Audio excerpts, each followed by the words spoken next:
In today's video, I'm going to be going over a theoretical battle between Tobirama and Kisame. I'm aware that Swag Kage made a video on this battle, but Swag really joked around in that video and he clearly wasn't serious, so I'd like to give my 2 cents on this very polarizing theoretical battle. First, I want to get some ground rules before we really start talking about how this battle would go. First off, I know that Tobirama can use all 5 chakra natures, but we only ever see him use water style, so that's all he's going to be using in this fight. Lightning style would be a great benefit in this fight, but he has never used it, so he's just not going to start using it randomly. I'm also going to be using a live Tobirama, because Edo Tensei is lame in versus battles, since Tobirama can regenerate his limbs and whatnot. And thirdly, this will be a random encounter in the forest where there is no water around and neither character will have prep time or any knowledge on the other character's abilities, only to make it fair. Let's start off with close quarters combat. I'm going to give Tobirama his sword because we see him use it often while alive, and a sword is going to help him if he's fighting against another sword user. Anyway, Kisame has the advantage in a sword fight. He's got the bulkier sword, and he has even said it's not really for sparring, but Kisame is one of the 7-inch swordmen, and Tobirama's sword is just not a defining part of his character. Kisame's physical strength is also superior, and he has the bigger weapon, so overpowering Tobirama will be easy for him. Tobirama can still do one thing with his sword though. Tobirama can use a flying Raijin slice and it should work. It would catch Kisame off guard and he wouldn't be able to react in time. This should play out exactly like it did with Izuna, and I like to say that Tobirama isn't going to cut his head off. He didn't do this against Izuna, so there's no point in him doing it here.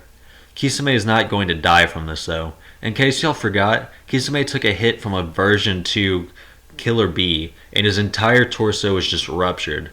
Samihada was able to give him so much chakra though that Kisame healed near instantly and made a full recovery. That wound would be nothing to Kisame, and this puts Tobirama in a bad spot. So when Killer Bee got a good hit on Kisame, he regenerated, and right after that he created his giant water dome infused with Samihada in order to swim faster and to protect Samihada so Bee didn't get it away from him.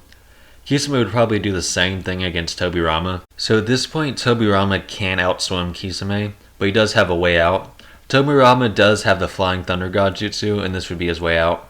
At first he could try to swim away, and then eventually realize that the water dome is moving along with Kisame, similar to how the Eight Tails did. The Eight Tails is wise and all, but Tobirama's a genius, so he should be able to catch on very quickly. At this point he can drop a kunai in the water, and then continue to allow Kisame to chase him. If Kisame catches up with him before the kunai exits the water dome, Tobirama can just teleport to it and continue to swim away from the water. If Kisame can catch on, then he could start chasing him again, but this part of the fight would go to Tobirama because teleportation is faster than how fast Kisame can swim.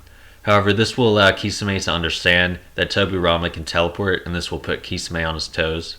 So Tobirama can escape the dome, and this means Kisame would quit with that tactic and try to fight him on land. At this point of the fight, it's hard to predict what they would do, so I'd rather just list off what these two characters can do. So first off, Kisame can create way more water than Tobirama. All we have seen Tobirama do is create a water wall and a water dragon, and that just does not stack up against what Kisame can do.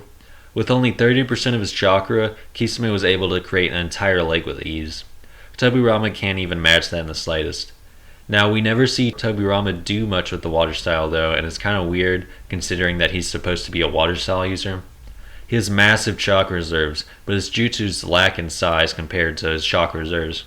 Tobirama is able to teleport the Nine Tails while weakened by Edo Tensei, and did it without complaining about chakra. Minato did the same thing, and he had used some chakra during his last battle, but after teleporting the Nine Tails, he was sweating and panting because he had virtually used all of his chakra. So I will say that the only reason why his water styles are so lacking is because of the power creep in the war. Let's give our boy Tobirama a break and say that he can rival Kisame's water style jutsus, since his chakra reserve should allow him to, we just never saw it. Even then, Kisame has a water style jutsu that will negate Tobirama's. I'm talking about Kisame's water style Super Shark Bomb. This jutsu is large enough that it's roughly the same size as Guy's Hiradora. This jutsu can also absorb the opponent's attack, which will make the shark bigger, and then it can hit the opponent.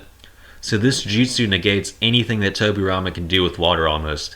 I will say though that if this shark is heading towards Tobirama, then he can just teleport away to not get hit by it. So other than water style, Tobirama has his tandem paper bomb. It's kind of hard to gauge how powerful this explosion can become, but Kisame can tank it. Let's go over what Kisame can take physically. So we talked about B's punch, but that was blunt force, and it's different than force an explosion makes. A Hiradora can be compared to a tandem paper bomb, since they damage people in more of a sheer force way, and they essentially both create shockwaves. If we are being honest with ourselves, what's more powerful? A Hiradora or a tandem paper bomb? A Hiradora is more powerful considering that it was created by a 7th gate guy. An 8th gate guy was able to kick a hole through 10 Tails Madara, so I don't think this tandem paper bomb can stack up against a 7 gates Hiradora. Even after Kisame took a Hiradora, he was still able to move. Guy was standing over him, and when Kisame began to move to attack Guy, Guy punched him. So he was able to tank a Hiradora and a punch from 7th gate Guy and live. A tandem paper bomb simply just does not compare. The next jutsu that Tobirama has is the Severing Wave, and this is where he emits water from his mouth in a pressurized form, and is basically a lethal pressure washer. When Tobirama does this, he has to make several signs, and this makes it apparent he's performing a jutsu of some sort. Kisame will be ready for an attack, and I don't see Tobirama just cutting his head off or anything. Kisame can either dodge it or block it with Samihada. We've seen Samihada take an attack with a sword used by B, and it was amped with lightning style. Samihada was able to absorb the chakra from the lightning style, and the attack was rendered useless. The Severing Wave is also going to be absorbed since it's a jutsu, and therefore it's useless. I believe that that's every relevant ability for Tobirama, and none of them can accomplish anything. I haven't even mentioned yet how Kisame can absorb Tobirama's chakra directly with Samihada. So this would be a problem for Tobirama, and then all that's left for Tobirama is Flying Thunder God. It's not going to work offensively because Kisame will anticipate Tobirama's teleporting, even if he has been marked. Madara was able to do the same thing in the war, and he dodged a Flying Raijin Slice. Even if Tobirama can catch him off guard, he lacks the raw power to even incapacitate Kisame. Tobirama would have to play defense, and he can only teleport a finite amount of times before he runs out of chakra. At this point, Kisame can create a giant lake that encompasses all of Tobirama's Flying Raijin marks, and then Kisame can create hundreds of sharks just like he did against Guy, and at this point, Kisame can just try to steal chakra from Tobirama so that the battle will end quicker. Along with his sharks and Kisame, Tobirama would eventually be outmatched and would eventually lose the battle. In conclusion, Tobirama just doesn't have anything that can kill Kisame. His water style is inferior, and his other jutsus either lack raw power or just can't touch Kisame. That's all for this video, but if you enjoyed it, please leave a like and subscribe if you want to see more videos in the future. Comment anything if you have anything to say, and if you have any problems with what I said in the video. Thank y'all for watching, and I guess I'll see y'all next time.